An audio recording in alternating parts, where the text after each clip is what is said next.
Morning. Welcome to the November 19th Policy Committee meeting. I'd like to officially call this committee meeting to order, and we'll begin with approval of the agenda. So moved. Michelle, did we need to add the drone policy? It's on here. I put it on the agenda before we did it. You did get this added. Okay, I saw that last night. Thank you very much. Okay, so we have a motion. Second. Okay, all those in favor say aye.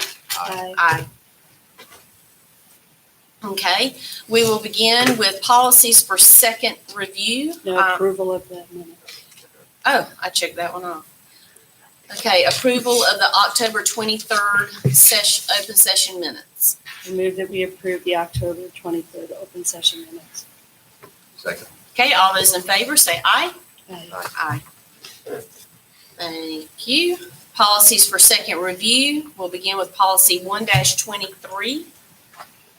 Okay, this policy went to the board at the last meeting, and I've received no questions, concerns, or recommendations for revision since that time.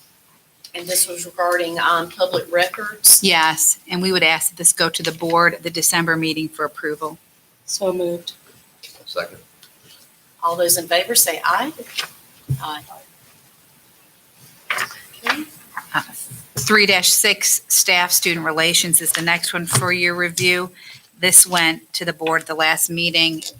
Like 123, I've not received any recommendations for revision, and we'd ask that this go to the board at the December meeting for approval. So moved. Second. Okay, all those in favor say aye. Aye. Aye. Aye. Sorry. Okie dokie. Policy 4-1, attendance. Okay, I have a couple. Should we motion it first or no? I want to talk Discuss about it. Sorry, forgot my thing. We added physical, should be emotional, I think, and mental health to injuries and absences, excused absences. Are we good with the language about excessive illnesses? So is there a number of days, and I guess I read the sentence, the penultimate sentence, for the purposes of this policy, extended illnesses are those which result in absences in excess of 5 school days. I don't know if that means in 5 days consecutive or not, but I think that if an absence, whatever it is, physical, mental, emotional, whatever it is, if it becomes excessive, it needs a note from a doctor or a therapist or something that the school knows about. That's just how I feel. In my personal feeling, I don't even think it needs to be excessive. I think they need a doctor's note. If this is a medically diagnosed. But that would require if a kid had a sore throat that day. Oh, well, I was referring to like the social, like anxiety, depression, I was migraine. I was referring to a medically diagnosed, not sore throat. Okay. I mean, because, just speaking personally, having a student with migraines, it may only happen once or twice a year, not 5 times a year, but he still needs to be out of the classroom. I don't know. But it's medically diagnosed, so the letter's on file. I don't know. I hear what you're saying. I'm good if we use 5 days. If there's more than 5 days on anything, that after that you need some sort, and it's one thing, and you need some sort, whether migraines or whatever it is, you need a note from your doctor or your therapist. But I just want to make sure that that happens and isn't up to the principals or whatever, so that I'm all for this. I just want to make sure that we are not opening with some checks and balances. Yes. Do we want to put, Do you guys agree with that, or? my interpretation of the sentence is I think it was intended to be 5 consecutive school days. That's what I thought. But I think that we could say Consecutive. 5 consecutive or 5 within one school semester. I'm good with Semester. semester. I'm good with that. Are you okay with that? Okay. But I strongly feel that if there's a diagnosis, it can't just be the parent's word or the student's word. We have to have that from the doctor. So, okay, when a student says that board reserves the right for the school administration after to request additional, I don't know why the school administration would need to consult with the superintendent or his designee. And I guess I'm asking Yeah. Dr. Houlihan that question, or Michelle too. Well, just my recollection is that was added some years back because we had inconsistency amongst the schools. Some schools were requesting them very quickly and some were not. So it was trying to get some consistency if they were going to ask for more documentation, such as a Okay. doctor's note that we wanted it to be consistent manner. in which they're Okay, handling then I'm it. fine with that. Okay. Okay, so with that change of consecutive or 5 within a semester, I move that we send it to the full board for second review. Second. Okay, all those in favor say aye. Aye. Okay, Thank you. yes. 4-14, student records. Okay, this one went to the board at the last meeting and we've not received any requests for revision. And the staff would ask for this to go to the board in December for approval. So moved. Second. Okay, all those in favor say aye. Aye. Aye. Okay, very good. Moving right along. Policy 5-8, parent involvement. This one went to the board also at the November meeting, and we've received no recommended revisions, and staff would ask for this to go to the board in December for approval. So moved. Second. Okay, all those in favor say aye. Aye.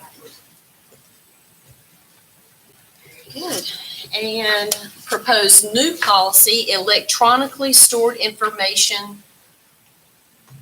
This one went to the board for the first review in November, and staff, especially Jay Parker, would very much like for this to be approved at the December meeting. So moved. Second. Okay, all those in favor say aye. Aye. Aye.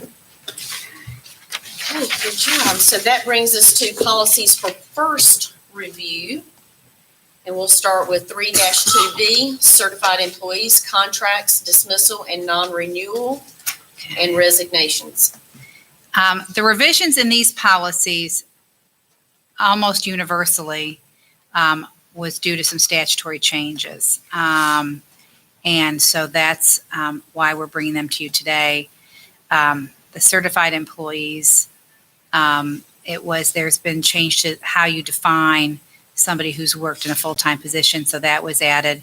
And then as you can see, the way policies used to be written, the B and board and S and superintendent weren't capitalized, so there's a lot of those in this policy as well. And hopefully I caught them all. And we would ask that this go for first review to the board in December. So moved.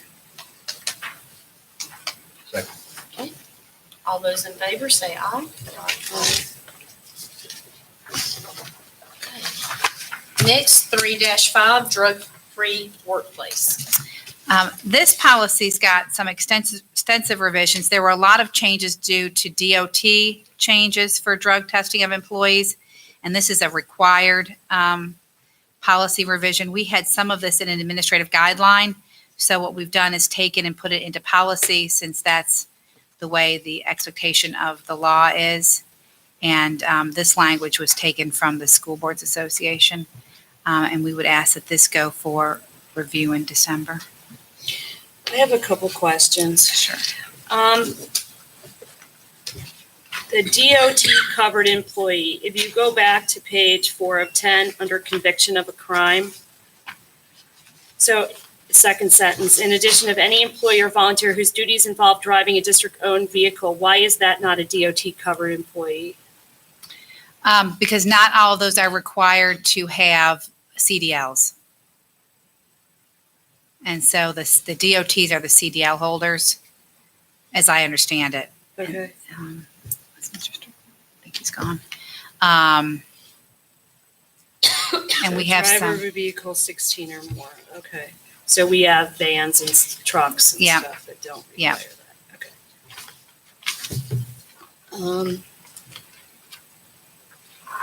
So page 7, so we had a lot of new information Yep. added after page 7. Did this come verbatim from the North Carolina School Board Association? the initial language was taken verbatim from the School Boards Association. We've done some slight tweaking. Ms. Emo, our risk manager, Mr. Strickland, and I Okay. went through it all. Some of it is duplicative of stuff that we have on 3. So Yeah. I don't know if we want to get rid of it or have it twice or whatever. But under A on page 7, that is a DOT covered employee, right? Because now you're talking about requiring a CDL license. Correct. So maybe we need to fix that. Okay. It was confusing. to It is me, to be honest. confusing. It's confusing. And we were trying because the purpose of putting it all separate was so that if I'm a commercial vehicle operator, I don't have to read the rest and just go straight to Okay. my section. So And so it is somewhat duplicative. We were afraid not having it so that people understood who It are in might both look in the wrong categories. part. Correct. I guess just on the prohibited acts, just make sure they're consistent with the prohibited acts on 3. Okay. Because it's a little bit different Yeah. wording, but maybe we should have more. Okay. And if you, Make sure it's the if we same liked wording. this wording, then Uh-huh. we could just put it up there. Yeah.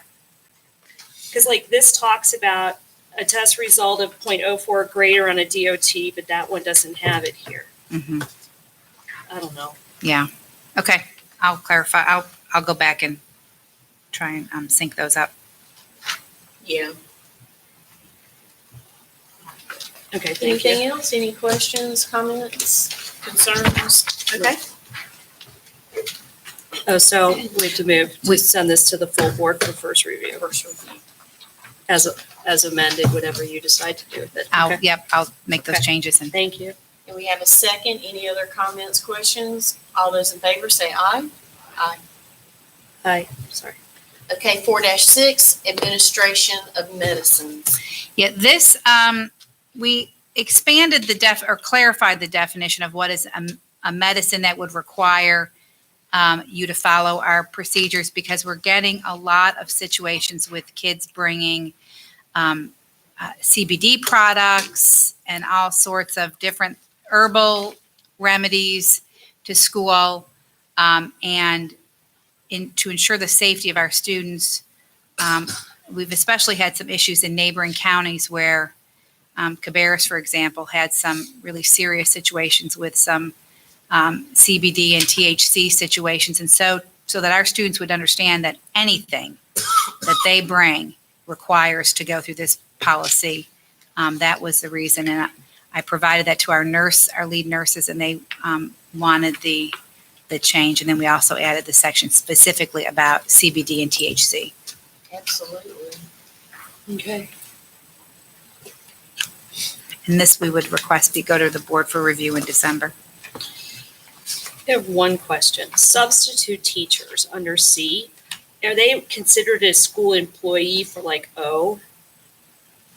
Or are they not an employee? So do we have to have a substitute teacher in more than one place? Or is substitute teachers allowed to administer medications? C, sorry. Yeah, C and O. I can add substitute teachers to O. You believe that they should be allowed to do? I- Okay, I don't know that I believe that they should. My guess is they probably do. do, okay. So you're going to remove substitute? No, No. she's gonna add it to O. And I just have a little. Thank you. I move that we send 4-6 to the full board for first review. Second. All those in favor say aye. Aye. Okay. Proposed new policy, use of personal technology to conduct school business. This policy was requested by our Technology Services Division. We have employees who use their own phones because they're not given a district phone. And so we wanted some real stringent guidelines around the use of personal technology so that we have some control over how it's used. My question was, why not just say no to any personal devices? And then she used the example of the phone. Because otherwise it would be a lot easier to just say no personal devices, because otherwise this is a lot. But I get the phone argument. I guess I kind of have that question too, but it says occasional. I mean, how do you define occasional? And then my second question, how do we play part of this as a board member? With our personal phone? Well, we're not employees, we're elected officials, and anyone can do a freedom of information. If we're using our personal devices in a meeting, I mean, I highly recommend everyone turn their devices off and flip it over, put it away. Do not have personal devices out, because if you do, they can, the public can ask for freedom of information. We're subject to this though, too. I mean, it becomes, Oh, I mean, right? If it's out, absolutely. Yeah. If it's out and being used during a public meeting, it's subject. But if it's turned off, which I highly recommend, put it away. If it's your personal phone with family information and pictures and stuff on it, I say turn it off, flip it over, put it away. But texts and everything that are business, related business of the Board of Education are subject to public records. Yeah, anytime you use a personal device to conduct board business, that's subject. Now, obviously, we go through and separate what is personal from what is, Right. but that requires you to provide it, and we, And they Parse have through all it. our emails, so those are already. But you could get family stuff during a meeting, right. and so And when we've gotten requests when you've had, when a board member has been using, their phone's been sitting out and it looks like they're texting during a meeting, and we've gotten some of those requests. And if it's personal, our response has been redacted. that's the board member had a personal, text, and we're not providing that. And we've not been challenged to date, but that doesn't mean that. But it's certainly been requested. Absolutely, it's been requested more than once. Okay, I move that we send this new policy, use of personal technology to conduct school business, to the full board for first review. So is personal technology provided to all teachers? To all employees? This is their own personal cell phones. We don't They bring it to provide, work. we don't provide work phones to, Or tab- If somebody has a work phone though, that's already our technology. Yeah. So this would be if they use something in the school that's their own, like their phone or something, and it's same as Or us. iPad. If they're conducting business on it, or if they're doing education related stuff, it can be subject to the same rules that we are, that they could be searched and search their data and find out. So we're monitoring their devices. We are not. we don't. It just lets folks know that in the event that they use their personal device to conduct business, that it is subject to, It's the same as ours. If Yeah. you use your cell phone to text us or talk about business, it's subject to being looked at. Right. And it already is by law. This is just, the benefit of this is it lets teachers know and staff know what the rules of the game are. That there is a policy. so Correct. Please read it. And it protects them as much as anything So this else. is not the first time they're hearing this. No, they know that they've been told in the past that their devices are subject, but that this will be something that they have tangible that they can review. So did you write this from, like, you The School and Boards technology? I got initially from the School Boards Association, we looked at some other policies, and then Jay reviewed it and got very And your excited. team Yep. worked on it? Yeah. Okay. He actually was sad I didn't do it last month. I said, you get one a month. And employees sign off on this every year? They'll Or get is it. a It's, contract? what we'll do is we'll put it as part of the beginning of the year packet that all employees get as part of Safe Schools. So will they have to sign it or no? No, it'll come to them. Well, it'll come to them via our Safe Schools platform, which will then, Right. they They're review it. Subject to our policy. Right. Uh-huh. But this will have them review it, and we'll have documented they It reviewed it. says employees must sign a statement indicating they understand all and will comply with requirements of the policy. Right, and when they get through Safe Schools, they have to acknowledge Safe they've Schools reviewed is it. an online platform training that every employee has to complete different And this modules. is part of it. This would be It will be part of it. Like, another Yeah. module, as an example, is bloodborne pathogens. It's just kind of Mhm. standard. And at the end of every module, they have to digitally sign that they understand the. So. And I asked that question to make sure no one was surprised, that I'm hired. Yeah, I was making sure no one was. Yeah, and they could be using their personal tablets and stuff, in the classroom for instruction or whatever, so, it's all subject to.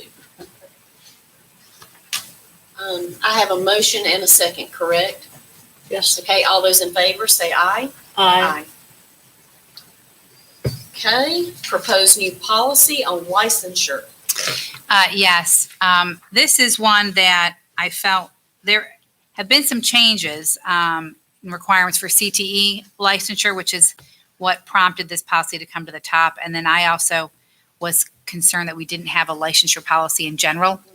So we decided to do it all at once, and we would recommend that this go to the board for review in December. It's been reviewed by the HR division as well.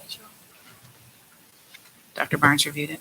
So the HR team and your legal team. Yep. Correct. And did you pull anything from the School Board Association? School Boards Association as well as looking at some other, Guilford County, Charlotte, Mecklenburg, Wake, and Johnston are usually the four I look at. I move that we send the proposed new policy on licensure to the full board for first review. Second. All those in favor, say aye. Aye. Okay, last one, proposed new policy, use of unmanned aircraft systems or drones. Yes, I'm glad Mr. Strickland is here. This is a twofold need. One is the facilities, and also, as you can see in this draft policy, there's some discussion about student use, and we have, and Dr. Hulink is probably much more qualified to talk about this than I am, we have some academies at some of our schools that will be using drones, and so this helps to put this in place. This policy I drafted it from School Boards Association and some other districts' reviews.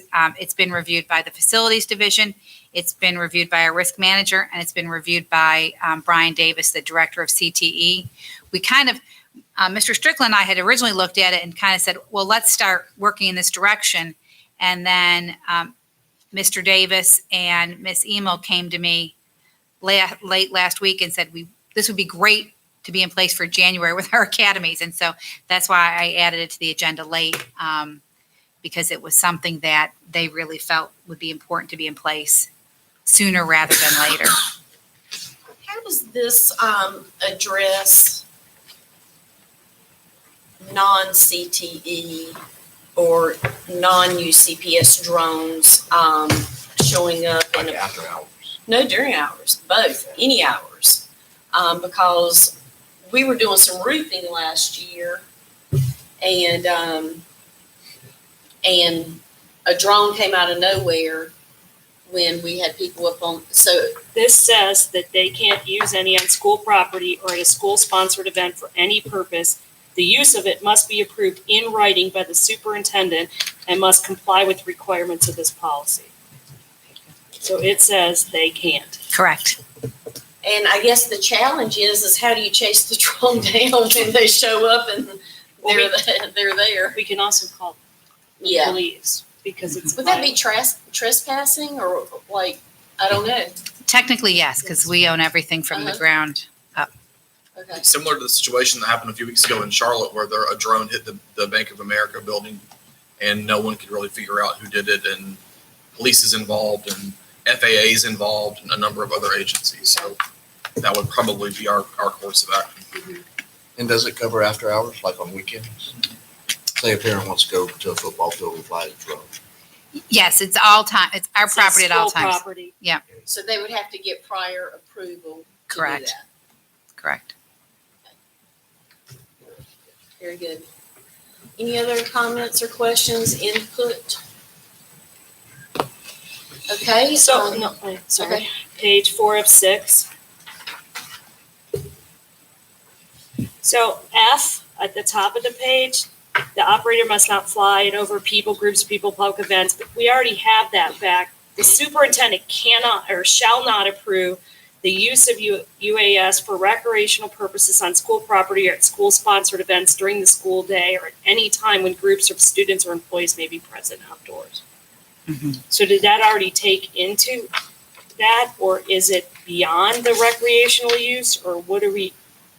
Well, because this one, F, refers to students, staff, contract, all of those as well. And I think the other one is more. But he still has to give permission for it back on page 2. Right. And the same in 2B.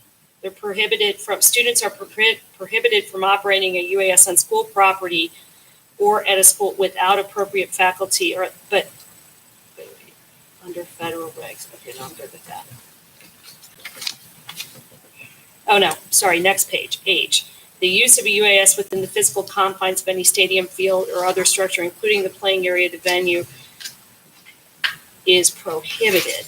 But that's if there's people in it, right? Well, this is, Some of the stuff is yeah. weird. I'm fine with it, but it must be. Yeah, We this don't- is because this is during a high school athletic association contest is H. So it's when there's a football game So going there's on. people in there, we've already said that you can't do it when groups of Right. students. But I'm because fine. this is Okay.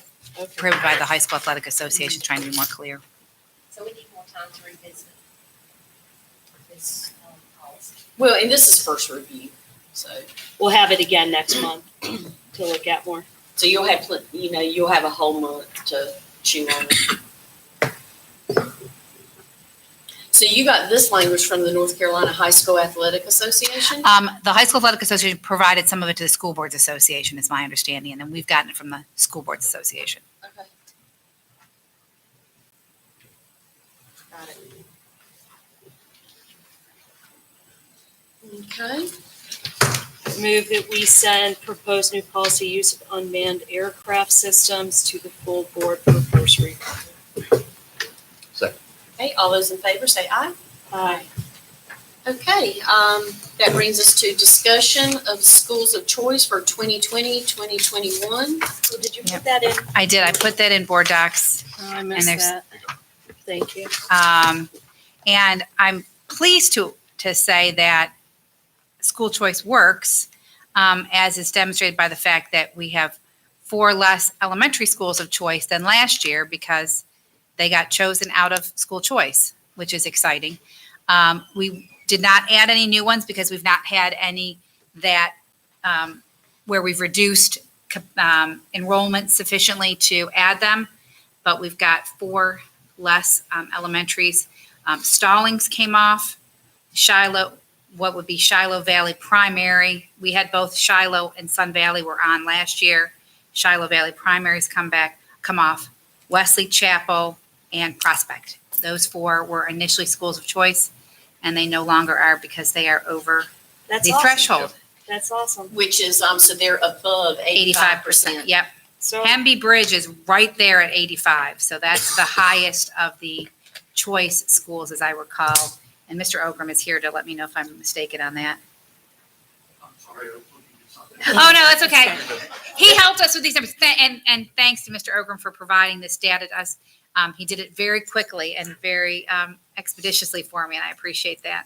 I am excited for the second year of school Yeah. choice, and I'm glad it worked so well last year. When are we going to open up?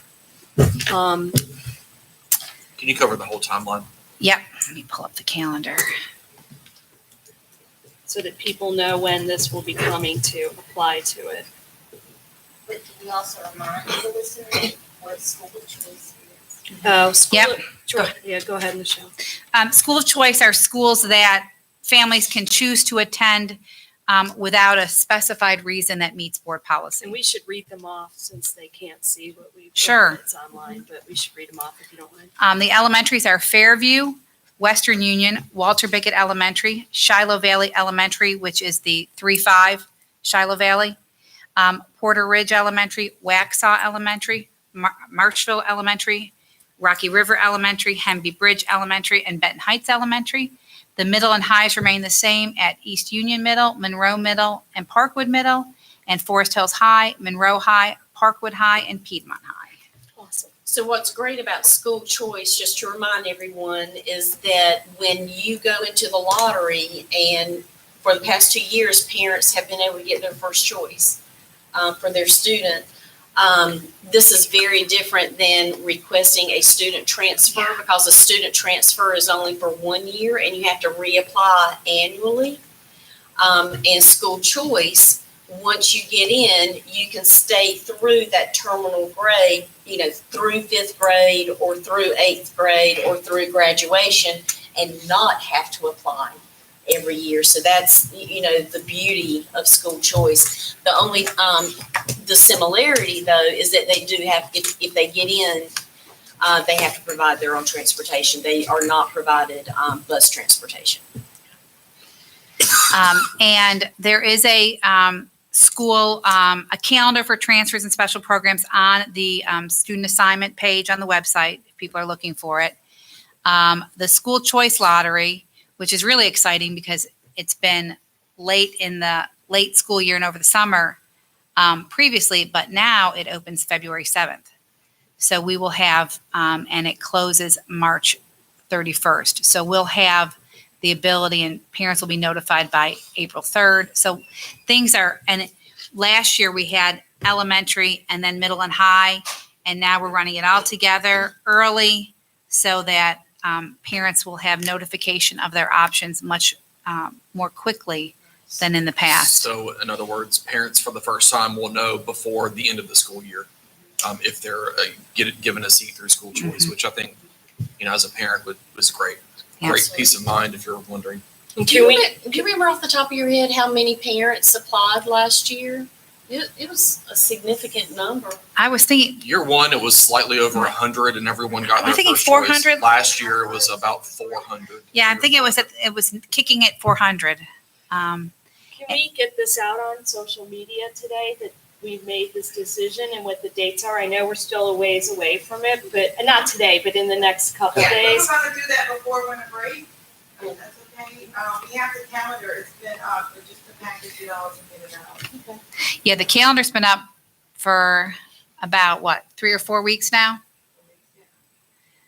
Yeah. I really like that idea. Can we send it out on Peach Jar or something so that there's a flyer? So, yeah, so we typically, sorry.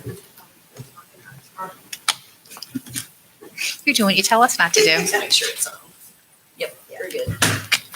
We typically have an entire communication plan around the rollout, and so that will come probably in the next couple of weeks as we leave into winter break, and then we'll have it on social media. We did connected messages last year through email. We'll have it on the website, so it'll be in all of our internal and external newsletters as well.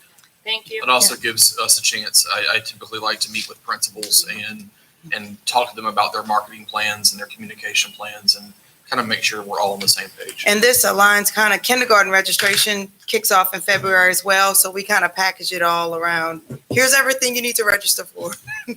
And I like the timeline around winter break too, because parents really take that time with their kids home because you're, with the rollout of the calendars being approved in strategic planning this morning. Parents are really looking at this stuff while the kids are home over winter break. So this is good to have these due dates and timelines ready. And while I have you, I just have to tell you how much I love Peach Jar and getting those flyers and reminders. We've gotten a lot of positive feedback about Peach Jar, and people seem to are reading them more through that platform than they were coming home in the folders. So just my family, there was one that we had seen a few weeks ago. And then all of a sudden we needed that information and we were able to look through all of and we were able to locate the one that we were trying to remember. Right. And printed it off last night. So anyway, I really love that. Good. But we'll have a flyer for school choice and kindergarten registration and all of that. Perfect. Thank you. And would we highlight some of the great things at the schools? That's what you're right, things that are going on. That's where the marketing plans come through with the schools. They really do a fabulous job of highlighting themselves, and we kind of push viewers to those sites, and we do stories on all of them, of course, anyway. But yeah, that'll be a part of that. I'll just give a shout out to Fairview Elementary. That school has really marketed themselves, and they have a great flyer on the things that they offer, like Grandparents' Day and or chess club. But Fairview has really done a great job, and all of these schools are. But I know in particular, Fairview took the ball and ran with it as far as advertising what is so special about that choice. The one thing we may not do that we did last year, the showcases weren't very well attended. And so we kind of looked at, was that a strategy we needed to still continue this year? But it didn't quite turn out the way we wanted it to. Yeah.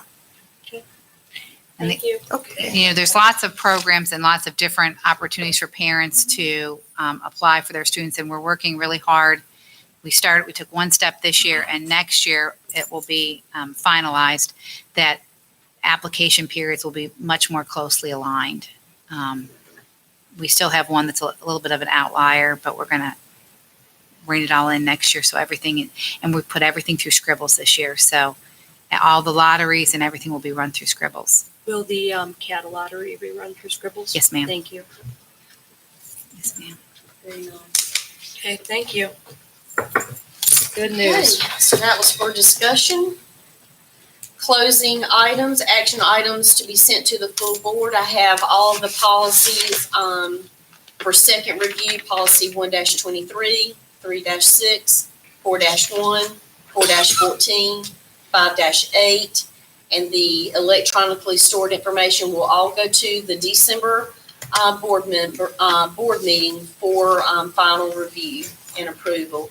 And we'll send policy 3-2B, 3-5, 4-6, use of personal technology to conduct school business, licensure around CTE, and use of unmanned aircraft systems for first review to the December board meeting.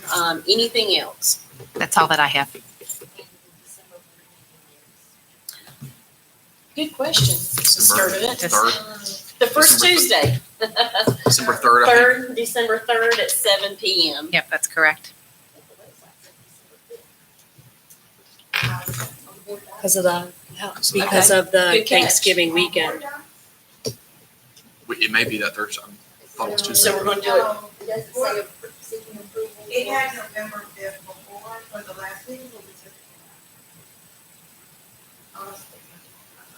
Let me see. So it's December 3rd. Yeah, I don't have,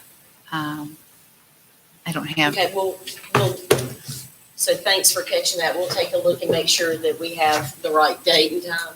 yeah. Okay, so December 3rd, 7 p.m. And do we have the next date for our next policy meeting set Yes, it's December 19th, a month from today exactly. at 9 a.m. here? Correct. At the PDC? Yeah. Okay, anything else, board members? I'll accept a motion to adjourn. Motion to adjourn. Okay, all those in favor say aye. Aye. Thank you. Thank you very much. When those docs are loaded to board docs, aren't we supposed to get an email?